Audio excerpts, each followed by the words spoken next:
toujours un plaisir de t'accueillir parmi nous, que ce soit dans le cadre des conférences ou bien dans le cadre du Master BIM de l'école Hassania des travaux publics. Donc si on peut commencer par une explication de l'objet de cette visite. Alors, en premier lieu, merci à vous de m'inviter et c'est toujours un plaisir pour moi de venir participer à tous les événements que vous mettez en place, que ce soit dans le cadre des conférences et des présentations particulières sur le BIM ou bien dans le cadre du Master BIM et ses applications à l'école Hassania où nous nous retrouvons aujourd'hui. On assiste aujourd'hui bien évidemment à la clôture du deuxième module qui a été parcouru pendant 4 jours. Il y a eu un excellent retour des apprenants et puis c'est toujours un plaisir et puis la qualité de l'échange et la qualité du nouveau profil, le niveau des profils des apprenants fait que la qualité de ce master prend de plus en plus de qualité, j'ai envie de dire. Très bien. Est-ce que vous pouvez nous parler un petit peu plus de ce que c'est que le BIM, l'objet du BIM, éventuellement en vous appuyant aussi sur votre expérience professionnelle? Alors, principalement, de peur de me répéter, mais je préfère le dire encore, le BIM n'est pas un logiciel. Le BIM est un processus, c'est une manière de réflexion et très souvent quand on parle du BIM, tout le monde parle du BIM, mais c'est sur la manière d'en faire que l'on ne s'entend plus. C'est sur les principes essentiels que l'on se pose pratiquement totalement. Le processus BIM, le travail collaboratif, l'intégration, l'ouverture de l'interopérabilité, c'est un nouveau terme qu'on utilise aussi ces derniers temps, possibilité de ne pas être choisi, enfin de ne pas être cloisonné par un seul logiciel, mais à avoir cette certaine ouverture d'esprit. Avec le temps et l'expérience, on peut dire que il y a eu plusieurs projets qui ont été établis en BIM depuis quelques temps et ceci n'a rien à voir avec la position géographique ou l'environnement. Tout a un rapport avec l'écosystème. Si on a un excellent écosystème, qu'on soit au Maroc, à Alger ou à Paris ou ailleurs, si l'écosystème permet un process de travail en BIM, il se fera automatiquement. Très bien. Je vous ai entendu parler tout à l'heure de la qualité des apprenants qu'il y a parmi la première promotion. Je ne sais pas, est-ce que vous avez eu l'occasion d'avoir des interactions avec eux, d'avoir éventuellement leur ressenti par rapport à ces 2 premières sessions de leur formation? Alors, ce qui est pratique, parce que c'est habituellement, on a tendance, pas tous, mais à dire que quel est le profil du meilleur gars qui est sur le BIM.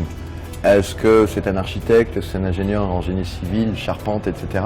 Et en fait, l'idée qu'on a avec les apprenants qu'on a reçus pendant cette session du Master BIM et ses applications, c'est qu'on a eu droit au topographe, on a eu droit à des personnes de la maîtrise d'ouvrage, on a eu des personnes, on a eu beaucoup d'experts immobiliers, etc. Donc en fait, l'idée principale est de dire que finalement, la première chose qu'on doit dire sur le BIM, c'est le décloisonnement du métier. Donc les nouveaux rôles qui existent, le BIM manager, depuis le BIM coordinateur, ou le collaborateur BIM, ou le BIM expert, etc.